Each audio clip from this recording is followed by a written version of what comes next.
Hello student, Saraswati शिक्षण सदन senior secondary school की यूट्यूब क्लासेस में आप सभी का वेलकम है। स्टूडेंट, अपने जियोग्राफी का जो सेकंड पार्ट है जिसमें इंडिया, लोग और अर्थव्यवस्था के बारे में बताया गया है, उसका अपने फर्स्ट चैप्टर और ओवरऑल बुक का जो 13 चैप्टर है, फर्स्ट पार्ट के बाद सेकंड पार्ट, भारत जनसंख्या वितरण, घनत्व और वृद्धि आज कर रहे हैं। ठीक है, इस चैप्टर में स्टार्टिंग में जो चैप्टर की स्टार्ट है, शुरुआत है, उसमें यह बताया गया है कि किसी भी देश का जो विकास है वो वहां के जो प्राकृतिक संसाधन है और मानव संसाधन है उनके ऊपर निर्भर करता है। इस लेसन की स्टार्ट से पहले एक पैराग्राफ है, उसमें कुछ बातें बताई गई है जनसंख्या संसाधन संबंध के बारे में। तो उसमें कहा गया है कि किसी भी देश का विकास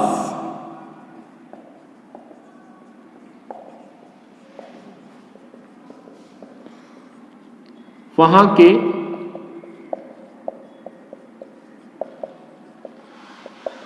प्राकृतिक संसाधन व मानव संसाधन के या आपने कहने पर निर्भर करता है और इसके लिए वहां देश के जो प्राकृतिक संसाधन है और मानव संसाधन है उनमें संतुलन होना चाहिए। संतुलन का मतलब आप समझते हो कि जितने अपने पास प्राकृतिक संसाधन है उसी अनुपात में अपने पास या उसी अनुपात में वहां पे जनसंख्या का वितरण या जनसंख्या का घनत्व होना चाहिए, ना ही तो उससे कम और ना ही उससे ज्यादा। अगर अपने संसाधनों का अनुकूलतम उपयोग करना है तो अपने कुछ डाटा, कुछ आंकड़े भारत से संबंधित यहां देख रहे हैं।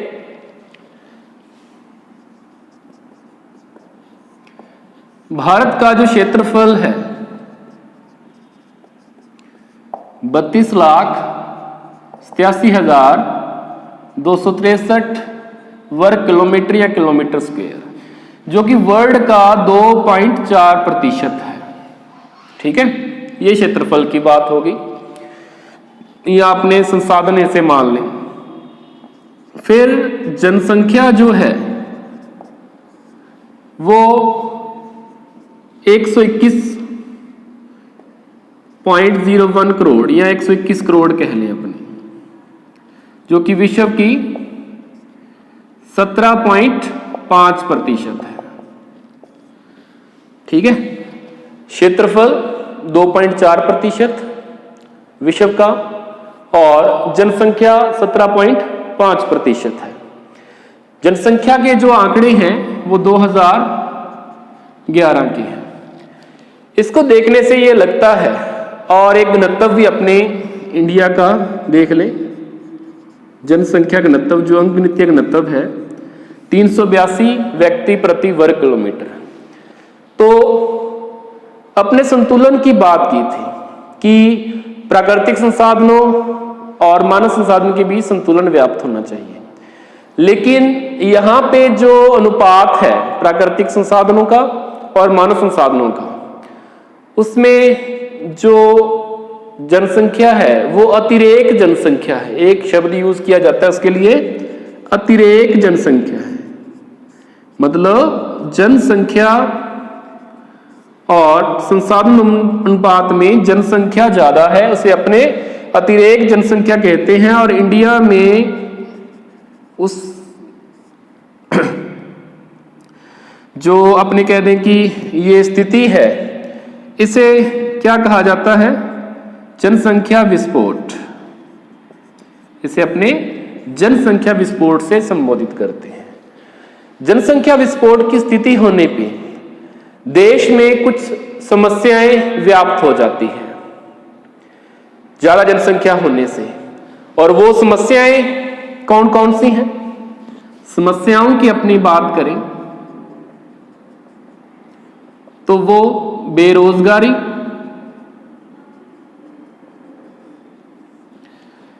अकाल, भूखमरी और निम्न जीवन स्तर के रूप में उभरकर सामने आती है और देश के विकास में व्यवधान, अवरोध पैदा करती है। ठीक है, ये हो गया। इसके बाद में अपने मेन टॉपिक स्टार्ट करते हैं। सबसे पहले है जनसंख्या वितरण। सबसे पहले जो अपना टॉपिक है जनसंख्या वितरण। जनसंख्या वितरण क्या होता है? जनसंख्या के स्थानिक वितरण को जनसंख्या वितरण कहते हैं। जनसंख्या वितरण की परिभाषा अपने देनी है, तो क्या परिभाषा देंगे? जनसंख्या के स्थानिक, इंग्लिश में इसके लिए वर्ड यूज किया जाता है स्पेशियल, वितरण को जनसंख्या वितरण कहते हैं।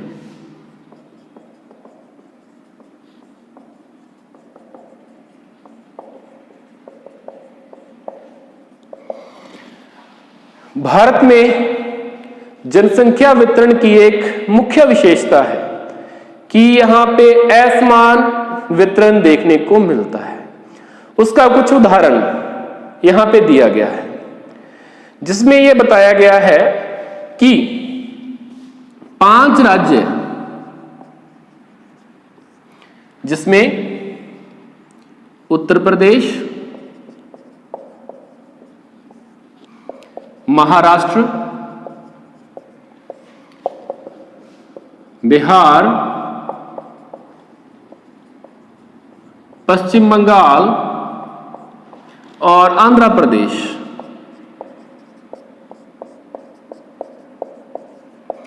इसमें भारत की लगभग 50% जनसंख्या जो है वो निवास करती है।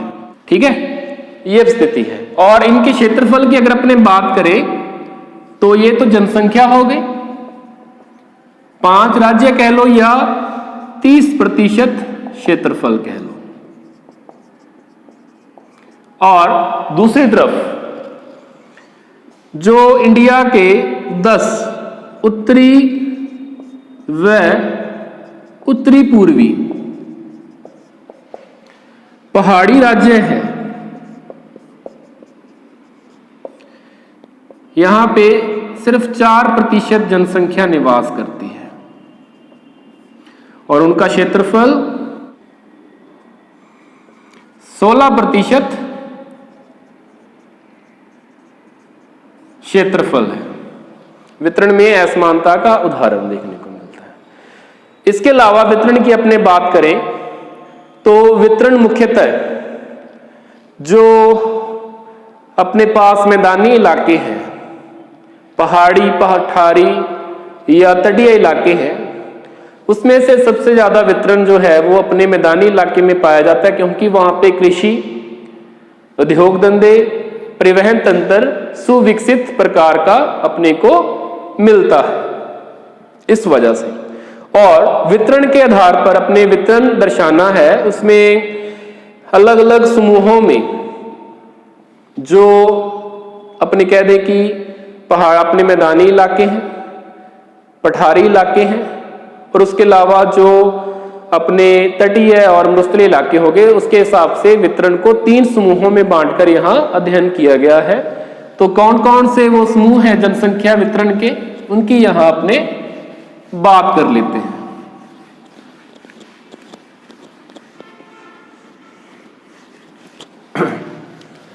जो प्रथम समूह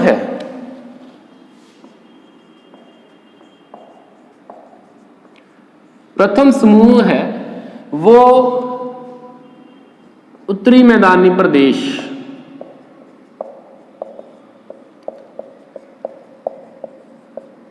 से संबंधित है, जिसमें भारत की लगभग 47.5% जनसंख्या निवास करती है।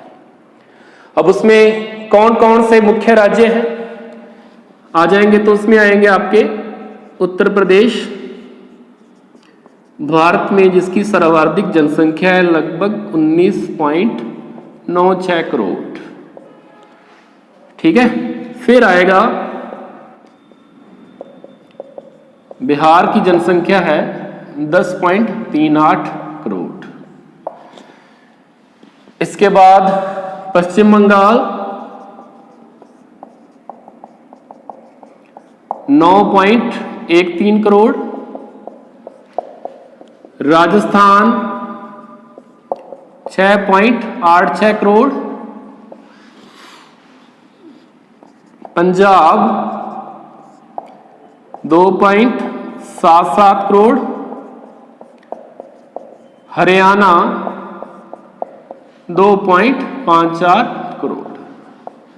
ठीक है, ये प्रथम समूह में है। उत्तरी मैदानी प्रदेश में आ जाते हैं। यहाँ पे मैदानी इलाका है और जलोढ़ मिट्टी है, उपजाऊ मिट्टी है, जल की उपलब्धता है, परिवहन तंत्र सुविकसित है। ठीक है, कृषि तंत्र सुविकसित है, इस वजह से वहां पे जनसंख्या ज्यादा पाई जाती है। द्वितीय समूह जो जनसंख्या का है उसमें भी उच्च जनसंख्या पाई जाती है, कृषि और औद्योगिक और खनिज विकास के कारण। इसमें सबसे ज्यादा जनसंख्या आएगी आपकी, और ये मेनली आपका आएगा प्रायद्वीपीय पठारी प्रदेश या पठारी प्रदेश अपने कह दें इसे।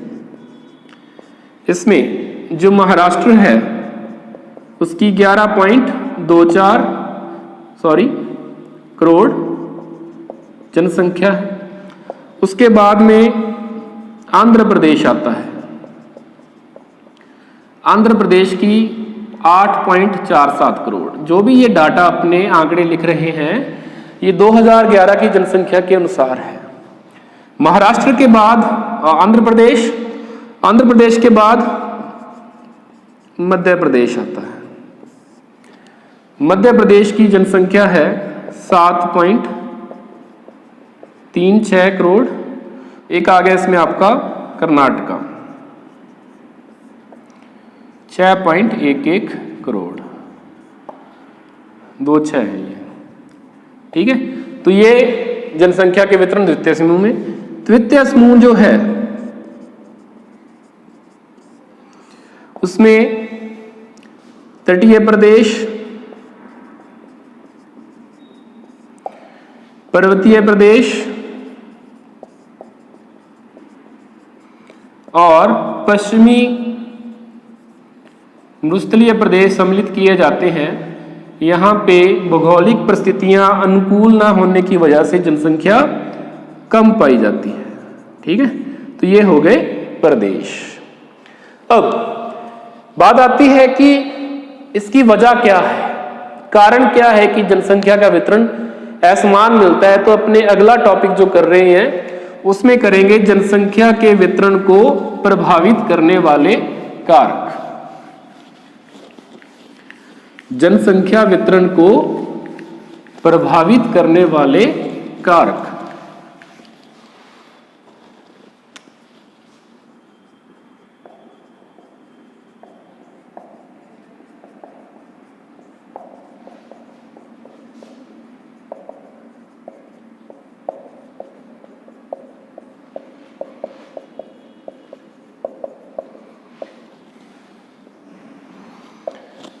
जनसंख्या वितरण को प्रभावित करने वाले कारकों में भौगोलिक, राजनीतिक, आर्थिक, सामाजिक, सांस्कृतिक, धार्मिक, मनोवैज्ञानिक बहुत सारे कारण हैं।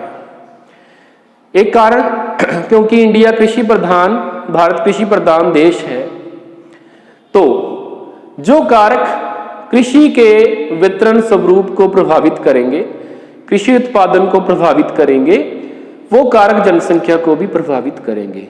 इस बात का भी आप लोग ध्यान रखना। ठीक है, अब अपने अलग अलग कौन कौन से कारक हैं उनकी यहाँ पे अपने बात कर लेते हैं। सबसे पहले आपकी बुक में दे रखा है जलवायु। जलवायु, सम जलवायु पसंद होती है लोगों को रहने के लिए। ना ही तो ज्यादा गर्म जलवायु में रहना पसंद करते हैं, ना ही ज्यादा ठंडी में।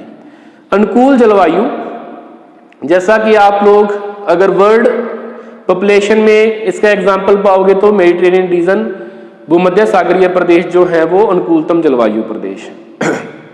भारत में मैदानी इलाके हो गए, दक्षिणी भारत हो गया, ये अनुकूलतम प्रदेश है।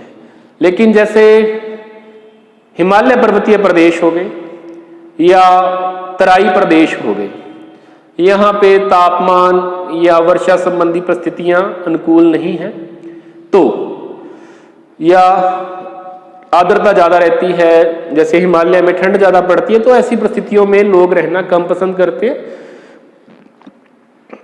अनुकूलतम जलवायु या अनुकूलतम वर्षा, तापमान, आर्द्रता, ऐसी परिस्थितियां यहाँ पे होगी, जनसंख्या ज्यादा मिलेगी।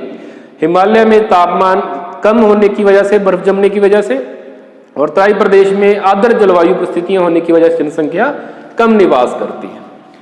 दूसरा है स्थलाकृति।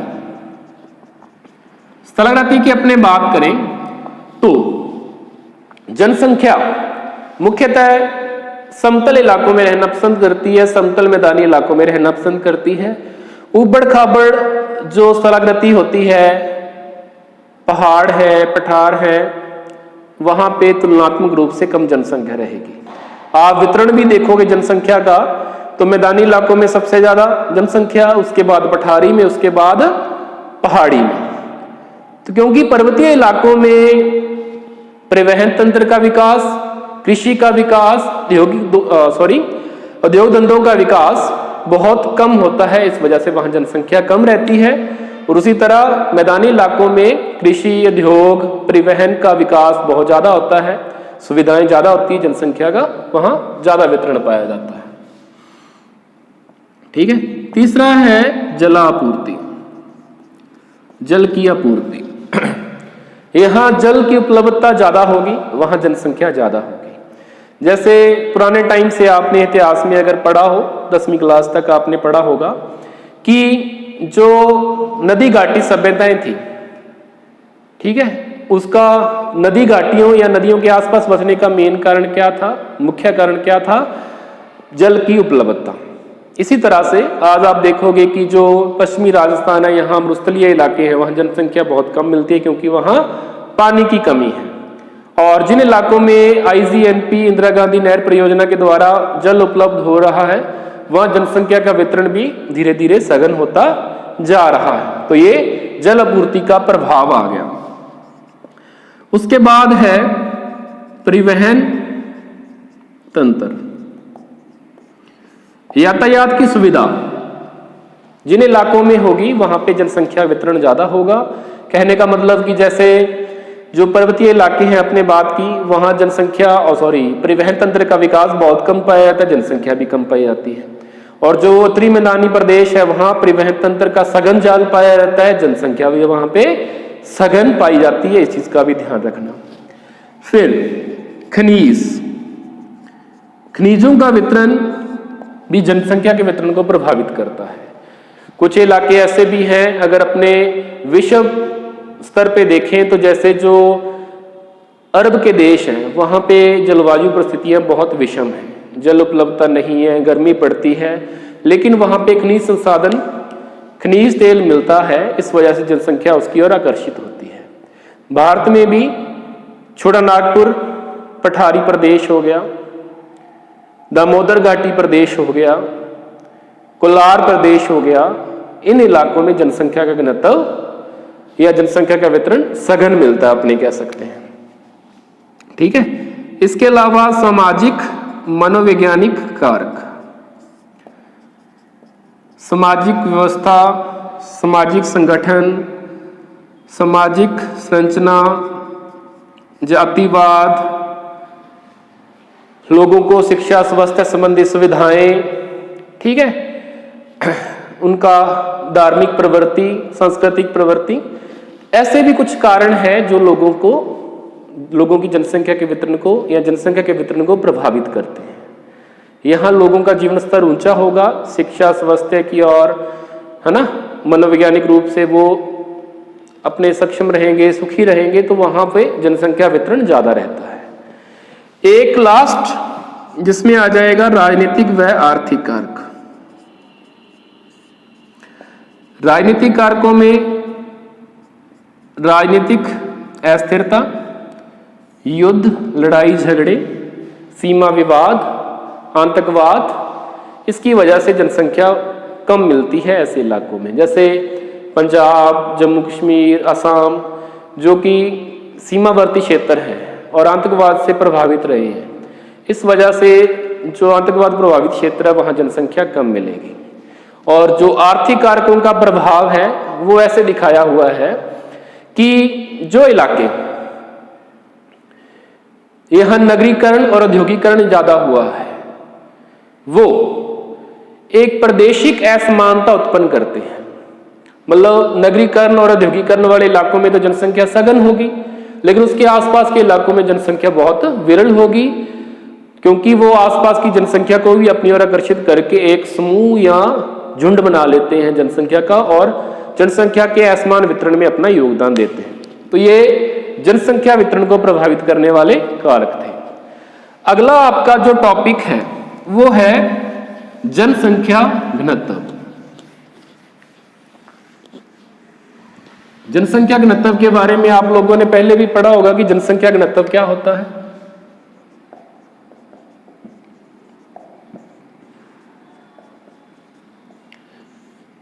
जनसंख्या घनत्व कई प्रकार के होते हैं।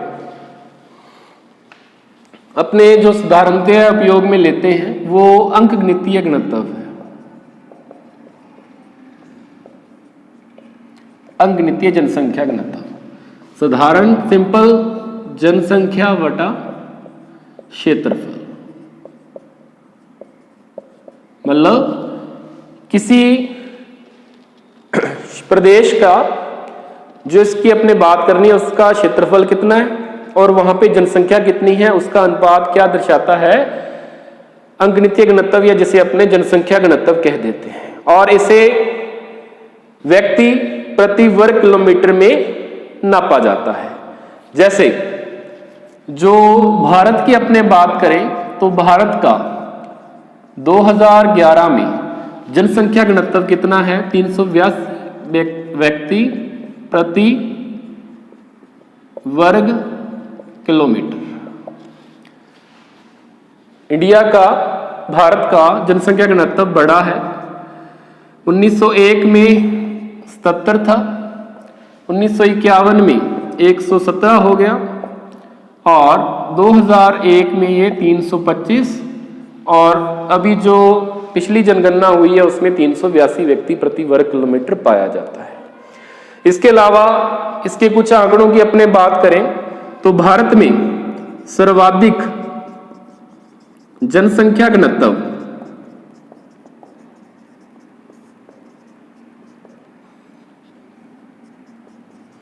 और न्यूनतम जनसंख्या घनत्व की बात करें राज्यों और केंद्र शासित प्रदेशों में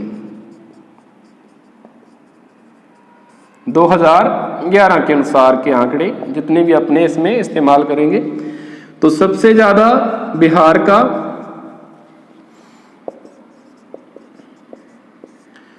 का कितना है 1102 और दिल्ली का केंद्र शासित प्रदेशों में 11297।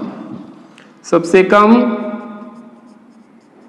अरुणाचल प्रदेश 17 और अंडमान निकोबार आइलैंड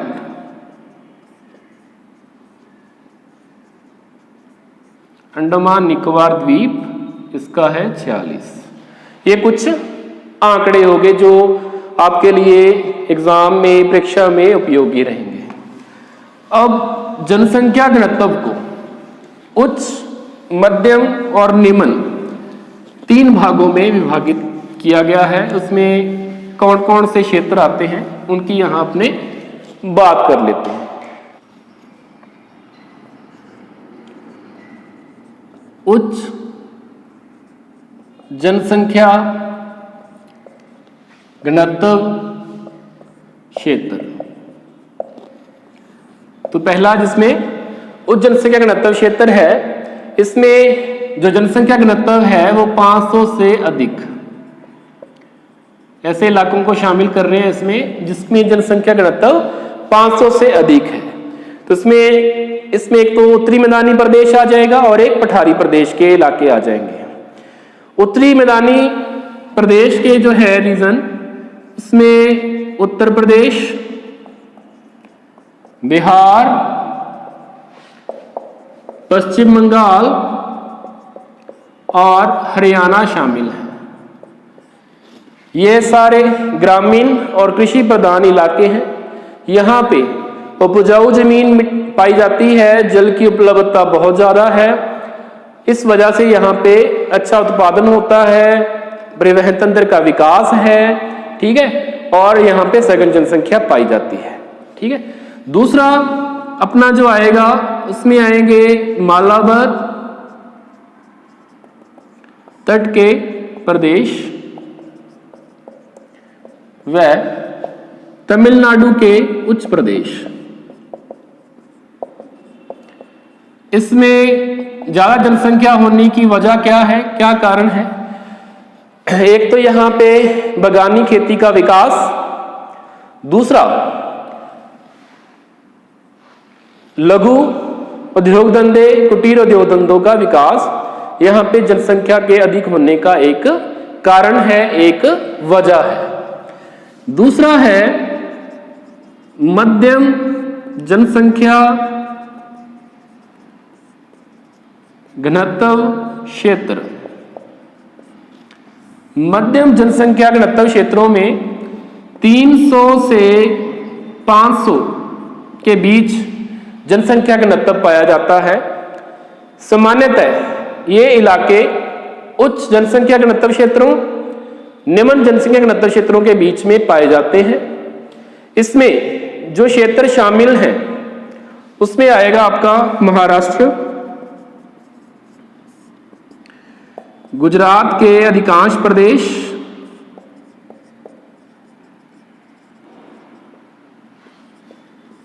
अधिकांश क्षेत्र कह लो, गुजरात का अधिकांश क्षेत्र, तेलंगाना, तटीय आंध्र प्रदेश और छोटा नागपुर पठारी प्रदेश।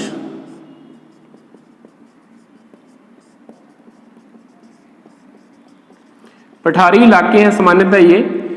यहां जनसंख्या घनत्व मध्यम स्तर का होने की या उच्च स्तर का ना होने का कारण क्या है कि यहाँ पे जो कृषि है उसका इतना विकास नहीं हो पाया है और मैदानी इलाकों के तुलना में ये जो यहाँ की स्थलाकृति है वो बड़ प्रकार की है और कृषि का बहुत ज्यादा विकास यहाँ पे नहीं हो पाया है, सामान्य स्तर का विकास है।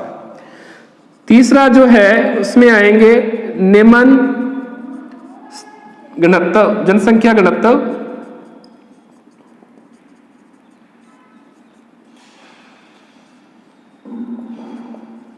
क्षेत्र। निम्न जनसंख्या घनत्व क्षेत्रों में 300 से कम जनसंख्या घनत्व मिलेगा और इसमें मुख्यतः उत्तरी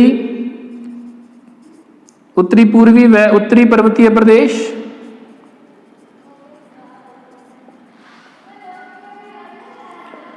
मरुस्थलीय प्रदेश और इसके अलावा गुजरात, मध्य प्रदेश, पूर्वी आंध्र प्रदेश, जो प्रायद्वीपीय पठार के जो अपने कहें मध्य प्रदेश, उसके जो अपने कह सकते हैं कि प्रायद्वीपीय पठार का जो आंतरिक प्रदेश है ऐसे कह सकते हैं, वो वाले भाग यहाँ पे अपने कह सकते हैं कि जनजातीय जनसंख्या निवास करती है, वो प्रदेश इसमें शामिल होते हैं। वहां पे कृषि का जो विकास है बहुत कम हुआ है, जंगल पाए जाते हैं या उबड़ खाबड़ स्थलाकृति पाई जाती है, इस कारण जनसंख्या वितरण वहां पे तुलनात्मक रूप से कम मिलता है। ठीक है, तो ये थे आपके आज के दोनों टॉपिक, जनसंख्या वितरण और जनसंख्या घनत्व। इसमें से अगर आपको कुछ ना समझ में आया हो तो आप पूछ सकते हो। Thank you.